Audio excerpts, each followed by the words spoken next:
All right, let's talk about the time a massive $50,000 MrBeast Minecraft event completely blew up. We're diving into a wild story of AI deepfakes, claims of sabotage, and two completely different versions of what actually went down. So how did we get here? This is way more than just a story about a Minecraft game. It's really about the absolute chaos of running these huge online events, the dark side of competition, and, that massive gap between a slick YouTube video and the messy, messy reality. Okay, so let's set the scene. The story kicks off on December 27th. MrBeast teams up with a well-known Minecraft creator, Ish, who's famous for these gigantic civilization-building videos. The idea? To do something absolutely epic over several days. And when I say epic, I mean the scale was just massive. They brought together 1,000 players for an 8-day competition. People had to log in for hours every single day to build, to compete, and just to survive, all with a $50,000 prize on the line. The idea itself is pretty simple, right? A classic boys versus girls setup. You've got 500 players on each team split by a giant wall down the middle. And the goal, see who could build the better civilization and have more players left at the end of 7 days. Simple enough.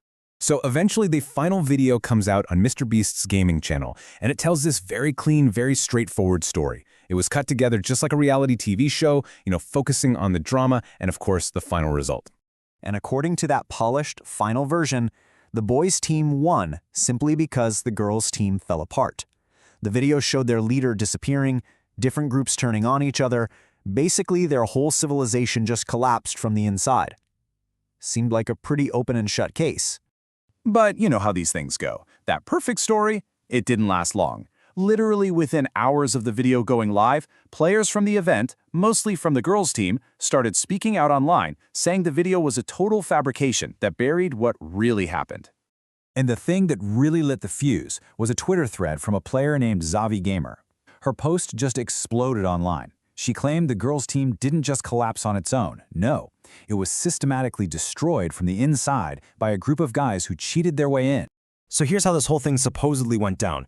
It wasn't just one thing, it was a multi-step attack. First, male players allegedly use AI-generated pictures of women, we're talking deepfakes, to get past the identity check. Once inside, they just went on a rampage for days, killing players, wrecking buildings, and leaving hateful stuff behind.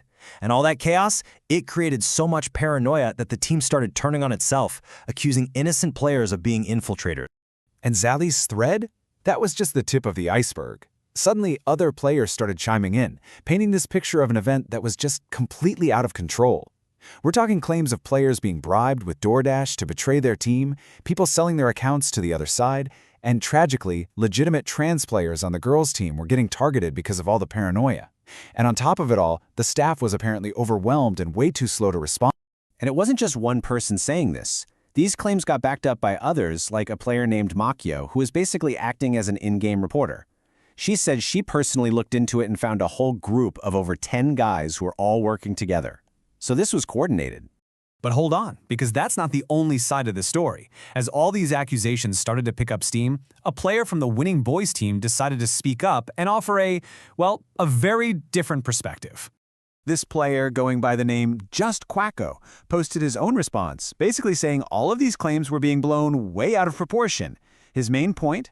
That this was all just a case of sour grapes, fueled by jealousy because the girls' team lost out on the prize money.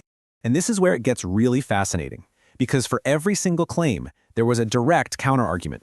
People said the reporting system was added late. He says, nope, it was there from the start. The sabotage went on for days. He claims it was all sorted out in the first day or two. He even pushed back on the idea that it wasn't supposed to be a combat-heavy event, saying, come on, it's boys versus girls. And as for the girls' team being unprepared, he just bluntly called it a skill issue.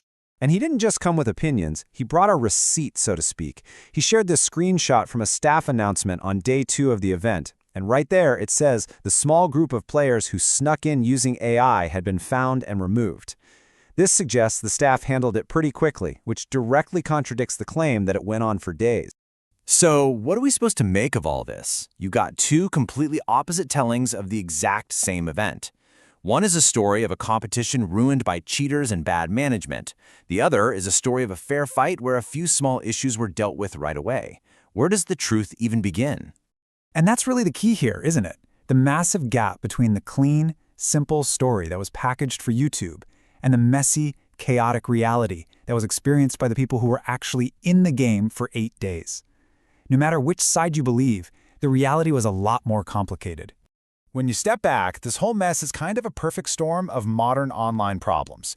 First, it shows just how unbelievably hard it is to manage an event with 1,000 people. It also highlights a scary new threat, AI deepfakes being used for cheating.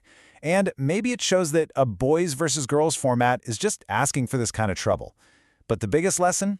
Trying to hide the messy stuff to tell a clean story can backfire and create an even bigger controversy. And it all leaves us with this one really important question for the future. As these online worlds get bigger and bigger, and as AI gets smarter and smarter, when things inevitably break, who's responsible? Is it the creators who put on the show, the platform that hosts it, or the players themselves? That's a question we're all going to have to figure out.